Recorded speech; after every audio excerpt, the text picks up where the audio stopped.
that ball stay there. All right, so what I'm gonna do right here, okay?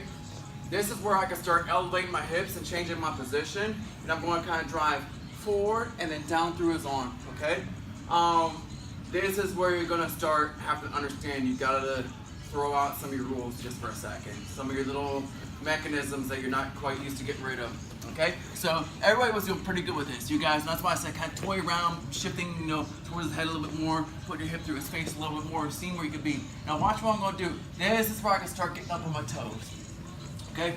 I'm gonna start elevating my hip and kind of switching it. So watch as my left hip is glued down, all right? And these on this side. If it's your side, be the right hip. All right? My left hip is glued down, so I'm gonna start driving up, and that left hip starts coming elevated, and I'm gonna drive way over top of Hayden right now. All right? On my toes, and look, you see how this was here to kind of start? It slid way down here, and I'm driving my head to the mat, and on my toes. My right hip is very much on top of him right now. But you're gonna feel like you're loaded way over here. It's gonna feel impractical. But what's gonna happen is it feels like I took a gigantic staple gun and put his arm to the mat. It's horrible, okay? And when you have the right kind of pressure right here, you're gonna get tapped right away because you're gonna get a slicer here, all right? And like I tell people, when you really want the slicer, you gotta take your shoulder. You see how his elbow, like right above it, is fit in the pocket right here? I take my shoulder to my fist and I crush it right here, okay? And then over time, as you get used to a feel for it, you can kind of use this. There's a wrist.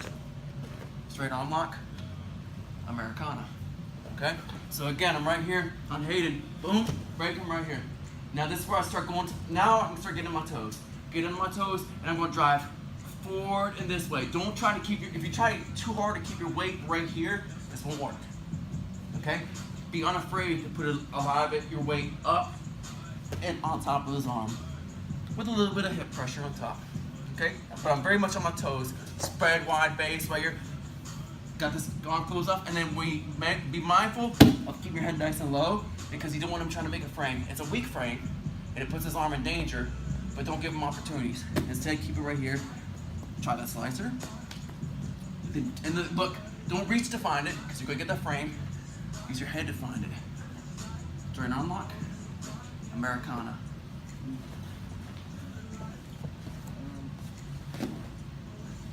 And you see, look, see how I kind of